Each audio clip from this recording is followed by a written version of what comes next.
Là, il y a quelqu'un qui me menace tous les 2 jours, la nuit, de tous les maux, parce qu'en me menaçant de tous les maux, si je ne retire pas le fait que j'ai dit que la chloroquine était efficace. C'est intéressant. Donc j'ai porté plainte, on va voir qui c'est. Ça ne m'émeut pas tellement.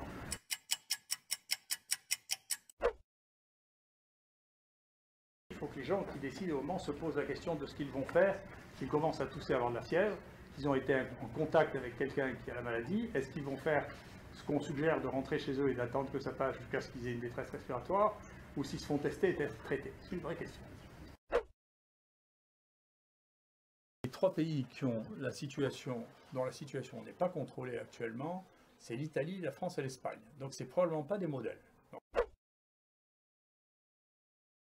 Dans le passé, on est très bien à Marseille, on traitait ça par la quarantaine. Mais c'était plutôt au 15e, 16e siècle. La dernière fois qu'on a instauré un système de quarantaine, c'était pour le choléra à Marseille, et je vous assure que ça n'a pas marché ici.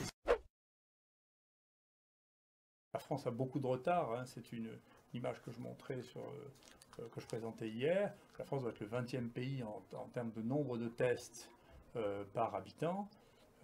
Quand on compare ça à la Corée, on est sidéré. Le paquebot des Japonais, tous enfermés, sans savoir qui était positif, négatif, pour voir si c'était vraiment transmissible. Donc, c'est vraiment transmissible. Mais si vous regardez la statistique du bateau japonais, qui sont que des croisiéristes assez âgés, vous verrez que la mortalité est assez faible en réalité. Pourtant, c'est un vrai modèle expérimental. On les a foutus dans une cage, on a mis quelques gamins qui étaient positifs, tous les autres, que des sujets âgés, et donc ça ne tue pas tellement. Les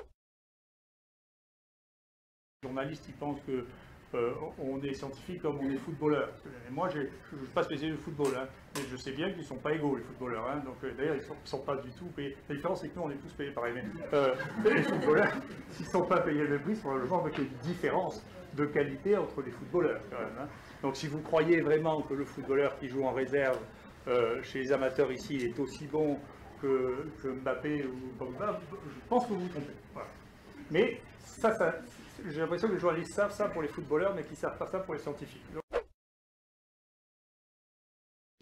Il y a des virus pourtant bien connus qui donnent régulièrement des épidémies considérables, comme la grippe actuelle ou comme l'épidémie de gastroentérite. Tous les ans, il y a 3, 4, 5 millions de gastroentérites en France. Et on voit que nous ne sommes pas capables de contrôler ça. Et c'est la même chose au niveau hospitalier, pour les bactéries et pour les virus. Notre capacité à contrôler la diffusion, donc la contagion actuelle, est très faible. On ne sait pas lutter contre ça. S'il y a un virus mutant qui apparaît, un virus respiratoire mutant avec la même contagiosité, compte tenu de notre incapacité à lutter contre la contagion, parce qu'on ne sait pas le faire, par manque de connaissances et aussi par manque d'organisation sociale, eh bien, on ferait face à un désastre considérable. Ces plateaux de télévision, ça ressemble à des conversations de bar. Chacun donne son opinion. Les opinions, c'est pas inintéressant, mais on s'en fout des opinions. Où on a le savoir, où tout le monde a une opinion sur tout, et l'opinion de l'un ou de l'autre sur un sujet qu'il ne connaît pas, elle n'est pas supérieure parce qu'il est connu pour autre chose à celle de quelqu'un dans la rue. Tout ça, c'est du micro-trottoir, c'est pas sérieux. Voilà, donc il faut revenir à un peu de sérieux et que les gens qui expriment leur opinion sur du savoir et eux-mêmes un savoir vérifiable, ce qui n'est pas le cas. Si je suis sceptique, je vous répondrai oui. Oui. Je suis étonné que ce soit devenu une insulte de dire à un scientifique qu'il est sceptique, franchement. Je ne suis pas croyant. Si j'étais croyant, je ferais autre chose. Donc, si vous voulez, je ne crois pas en la science, je la pratique. Donc vous pensez, Didier Raoult, qu'il y a des vaccins inutiles?